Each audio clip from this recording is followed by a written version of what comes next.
وري محمد عبد الله سو فريسته وكيل كتلفزيون كعالمي سومالي channel uga soo warama magaalada Berbera ee xarunta gobolka Saaxil ayaa maanta dib u helay xoriyadiisii kadib markii muddo 5 cisho ah uu ku xidhnaa xabsiga dhexe ee magaalada Berbera taasi oo lagu haystay warar lagu daabacay shabakada Berbera Today oo isagu shaqaale ka yahay wariye Maxamed soo fariiste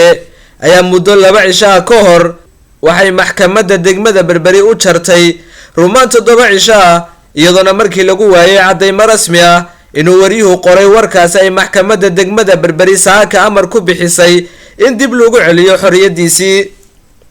iyadoo siideynta wariyahani ay qayb ka ahaayeen warbaahinta kala duwan ee ka howlgasha guud ahaan Somaliland gaar ahaan warbaahinta gobolka Saaxil oo iyagu had iyo habeenba ku heelana sida wariyahani xabsiga uga soo deyn lahaayeen intaasi kadib wariye Maxamed soo fadhiiste markii uu ka soo baxay jeelka ayaa waxa uu saldhigga hortiisa kula hadlay badiba warbaahinta kala duwan ee gobolka Saaxil iyo dadyow kale oo ay qaraabo dhow yihiin wariyaha oo iyagu hortubnaa saldhigga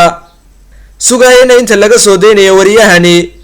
ayaa waxa uu wariye Maxamed soo fadhiiste ka hadlay dareenkiisa ku aadan soo deynta laga soo daayay xabsiga weyn ee magaalada Berbera isagoo goobta uga mahadnaqay cid kasta oo ka qayb qaadatay sii deyntiisa الرحمن الرحيم والصلاة والسلام على رسول الله نبينا حبيبنا محمد waxaan u mahadnaqayaa cid kasta oo ka qayb qaadatay soo deynta xarigeygii cadaalad darrada ahaa ama cid kasta oo ka xumaatay xarigii cadaalad darrada ahaa ee lagu kacay waxaan si gaar ah ugu mahadnaqayaa bahda saxaafadda ee Somaliland ta gobolka Saaxil gaar ahaan oo warkayga meel kasta gaarsiiyay muddadii aan xidhnaa aadna ugu dhaqaaqay xorriyadeeda xuquuqdeeda waxaan marka labaad iyagana u mahadnaqayaa ciidamada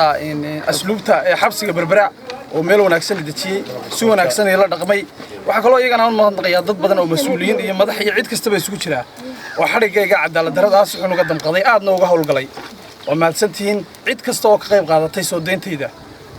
intaas ayaan hadalkaygu soo koobaya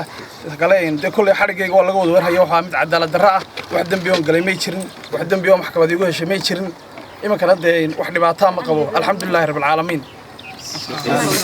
Khalid Xasan Kharash telefishinka madaxa banaan ee Bulsha TV magaalada Berbera.